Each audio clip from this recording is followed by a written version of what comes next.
Pipila ka oras una ang pagpatuman sa labing taas nga pagsaka sa presyo sa produktong petrolyo karong tuiga nga nagsugod karong adlaw.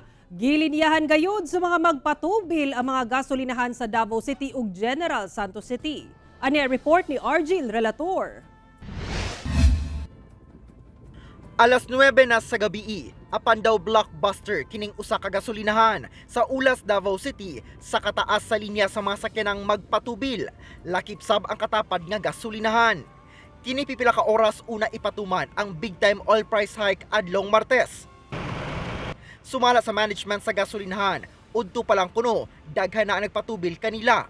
Kining si Roberto, gipa full tank na ang iyang gimanehong truck nga ginagamit sa pag-deliver sa ilang mga produkto. Magmahal naman ugma. Magtaas naman ang presyo ugma.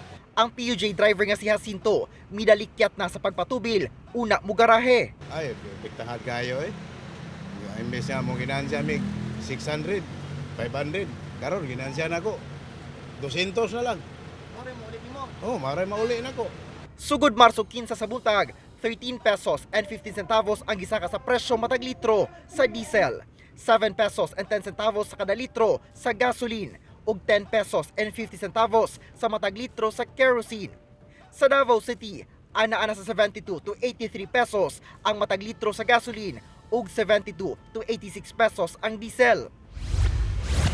Sa General Santos City, nagpatubil na sabdaan Lunes sa gabi ang sagad sa mga sakyanan sa syudad.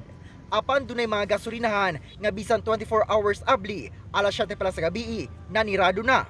Samtang sa usa ka gasolinahan sa Leon Liedo Street sa Barangay Lagaw, dili lang mga sakyanan ang milinya, lakip mga container sama niining sakyanan nga nagdala og mga container aron punon og krudo nga gamiton sa panagat.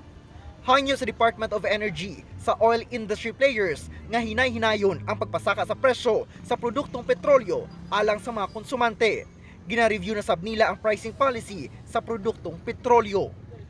Kauban si Jojo Solarte sa kamera. Ako si Argil Relator para sa One Mindanao.